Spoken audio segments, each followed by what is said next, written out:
No kidding. Wow. And it was at that point in 2007, the district attorney said, look, could you do 6 months? I told my lawyer, yes, I could. The district attorney said, well, let's sit on this for a little while. You have some time. Well, that time passed, and it was only a few months later that I found out that I had a life-threatening cancer. How shocking that is. In the middle of an extradition and trying to fight the war on cannabis, I get a life-threatening cancer.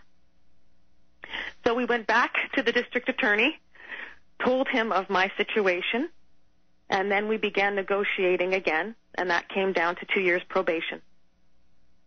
Now, Mark had no effect on the outcome of my situation.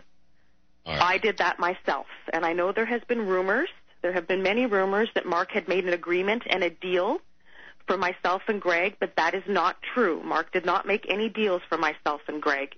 In fact, I can tell you that my situation aided Greg, and I'm hoping it has aided Mark. We originally were charged with 3 counts. One was conspiracy to manufacture marijuana, conspiracy to distribute marijuana seeds, and conspiracy to engage in money laundering. And during my negotiations, I was able to have count 2 and count 3 dropped, which was distribution and engagement of money laundering. So all we have is 1 count, conspiracy to manufacture marijuana. Now, I pled guilty April 24th in a Seattle court. Okay. And my sentence was given in July. And that is now 2 years probation. Wow. What a road. Casper, I fought. And not only did I fight, I also protected. This was a horrible, horrible time. I mean, I can't even begin to tell you that I have not really talked about it, Casper, very much. I have a show called Michelle's Medicinal Marijuana, where I do a pot and politics shtick, and hopefully I'm coaching people into how to get involved with ending cannabis prohibition. And it was very rare that I mentioned the extradition, because I did not want anyone to focus on me and the extradition. I want everybody to focus on ending cannabis prohibition. That was the most important thing to me, is to help patients like myself access medical marijuana safely without being ostracized and without being demeaned and humiliated by the public or your politicians or your healthcare system. I mean, it's a travesty beyond belief, but I will say internally I suffered, not discussing it very often, and now I'm able to finally say, my God, thank you, Lord, for saving me. Thank you for everybody being so supportive and kind during a very difficult time. And I have not given up. I am going to continue to advocate, as I have always done. Medicinal Michelle is going to someday be the second Prime Minister of Canada, female Prime Minister of Canada, is what I hope for. I hope so too. But in the meantime, we still have Mark in jail and pending extradition. Now, the reason I did have to negotiate, and there was no negotiating. Like I said, I had no defense. Everything was blatant on cannabis culture forums. On Mark had talked about everything we had done on 60 Minutes all over the world. We were very vocal. So, like I said, I had absolutely no defense. But at the same time, I also knew that 99.9% of people under extradition get extradited. No ands, if, buts, or maybes. You're not kidding. Our country's pretty adamant about a success rate. And that's why I was willing to take the 6 months jail time in a U.S. prison. Totally, completely. And then all of a sudden, God gave me cancer. But he needed me to prove, well, hey, he needed me to prove again that you can look this good and survive on medical marijuana. I suppose, but, if God gave me, I shouldn't say this, but if God gave me cancer, he better not let me die, because we're going to have a long, long talk. I'll tell you, I'll be so mad. Well, I mean, that's a heck of a fight. How do you do that? How do you roll out of the rack each day and hit the ground running, like you say on your website?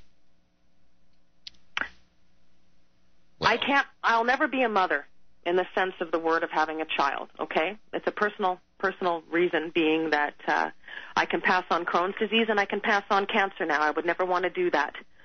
So I have taken upon myself to make everybody the children to me and to help as much as I can.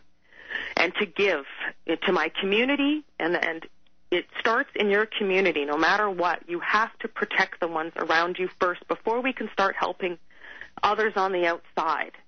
And I think you will understand what I mean by that. We have so many people that are starving, even in Canada. British Columbia has the highest rate of child poverty.